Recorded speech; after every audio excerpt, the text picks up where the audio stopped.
Thank you. Thank you. for this week.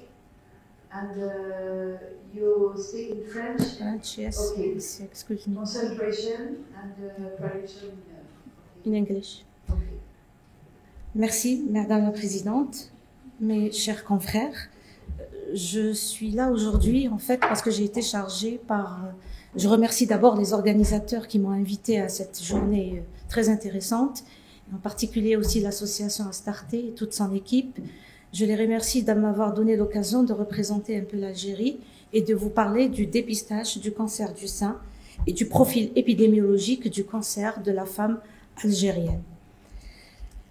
Alors, celui qui ne connaît pas l'Algérie, sachez que c'est un immense pays qui est situé au nord de l'Afrique, qui s'étend sur une surface qui dépasse les 2 millions de kilomètres carrés, avec un littoral qui s'étend sur la Méditerranée sur plus de 1600 kilomètres et un tronçon nord-sud qui est étendu sur 2400 kilomètres. L'Algérie compte 43 millions d'habitants, dont 55% ont moins de 30 ans, avec une espérance de vie de 77 ans. Et la majorité de cette population est condensée au nord du pays, dans les villes nordiques. Un profil un peu épidémiologique pour dire ce qui se passe en Algérie sur le plan cancer. Eh bien, comme tous les pays, le cancer constitue un véritable problème de santé publique en Algérie, avec une incidence qui suit avec ce qui se passe dans le monde. Et pour le cancer du sein, c'est la même incidence qui est en évolution, avec plus de 11 600 nouveaux cas en 2015 qui a été enregistré. Cette incidence donc peut être estimée selon les estimations, l'incidence en projection peut aller jusqu'à 19 000 nouveaux cas en 2040. C'est le premier cancer en Algérie dans les deux sexes confondus et c'est le premier cancer chez la femme qui représente environ 41% de tous les cancers. Il est suivi donc par le cancer de la colorectale et le cancer de la thyroïde, avec une mortalité, hélas, qui reste élevée, avec presque 3500 décès par an. C'est le cancer qui tue le plus avec celui du poumon. Quelques facteurs de risque en disant que il y a eu un changement quand même du mode de vie de la femme algérienne qui s'est un petit peu occidentalisé, avec une tendance à l'obésité, au surpoids qui a été enregistrée. L'âge au premier mariage a aussi reculé en sachant que la femme algérienne se mariait à l'âge de 17 ans en moyenne. Maintenant, elle a un âge qui est plus avancé, 25 ans. Elle a plus tendance à prendre des contraceptifs oraux qu'il y a quelques années. On est passé d'un 21% à 45%. Elle a tendance aussi à diminuer un peu, plutôt avancer dans l'âge de la première grossesse, puisqu'elle avait l'âge moyen de la première grossesse à 19 ans, il est passé à 26 ans, et elle a de moins en moins tendance à allaiter, parce que cette femme est devenue un petit peu émancipée, elle fait des études, elle travaille, et donc elle n'a plus le temps d'allaiter comme il y a quelques années. 16% de nos femmes algériennes ont quand même un antécédent familial de cancer du sein, et 3% sont connues comme consommatrices de tabagisme. Alors, le cancer du sein de la femme algérienne a une particularité puisque c'est une femme qui a tendance au déni de la maladie et au secret. Pour elle, c'est une maladie qui ne doit pas être divulguée au reste des membres de la famille ou de la société. Donc, elle consulte un peu tard, avec en moyenne 4 mois pour venir consulter, ce qui fait que le diagnostic est tardif. Un traitement lourd et agressif est très coûteux, avec une mortalité élevée.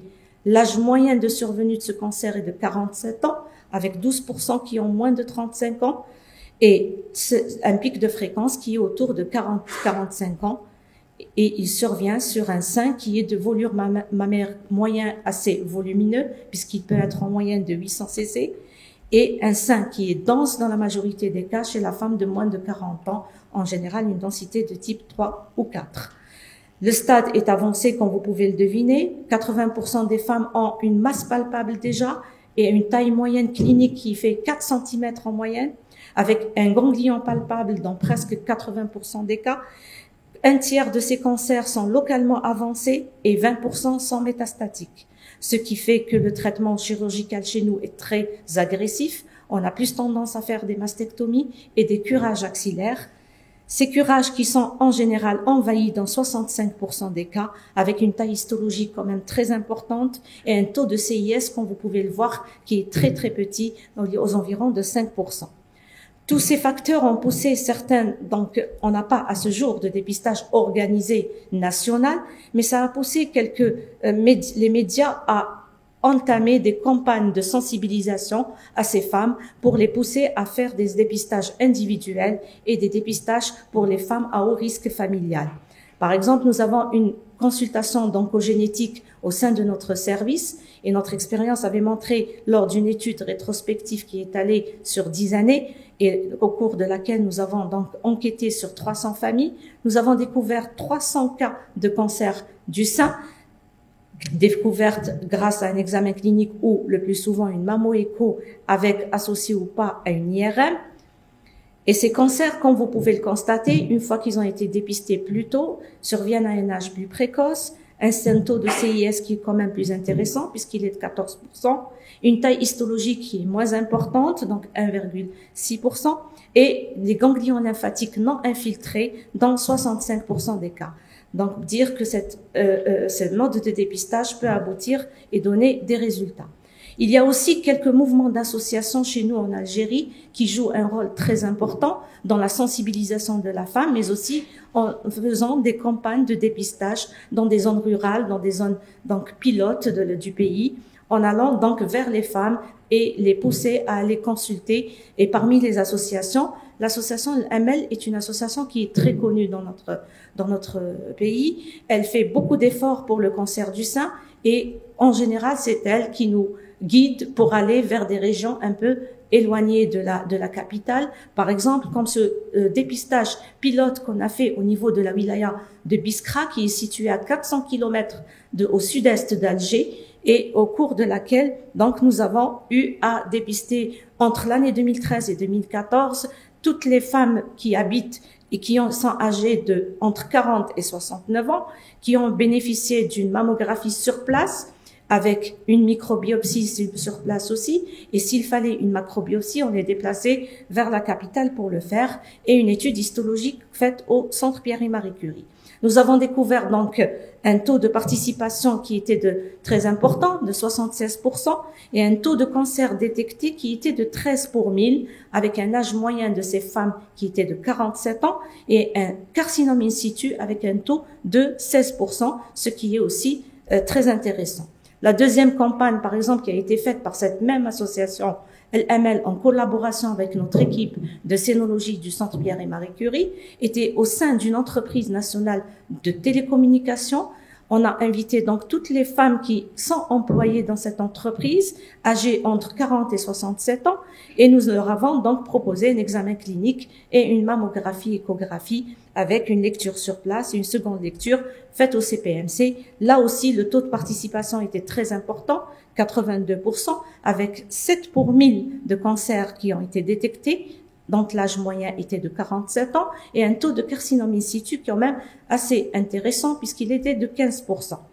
Alors, tous ces efforts ont poussé un petit peu les politiques et les hommes politiques à prendre des décisions plus concrètes puisqu'il a été chargé de créer ce plan cancer et le président de la République lui-même, en décembre 2012, avait chargé le professeur Zitouni pour, si vous voulez, superviser, évaluer et suivre ce projet de plan cancer. Et effectivement, le premier rapport préliminaire qui a été fait par ce monsieur, avec bien sûr création d'un comité de réflexion pour une conduite à tenir et une mise en action de ce plan cancer, et avait conclu dans son rapport que le plan cancer est effectivement faisable en Algérie parce que tout simplement on pouvait avoir toutes les infrastructures possibles et imaginables, les ressources humaines, mais aussi le côté matériel et financier. Donc c'était un projet qui était réalisable.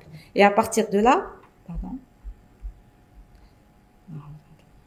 excuse-moi.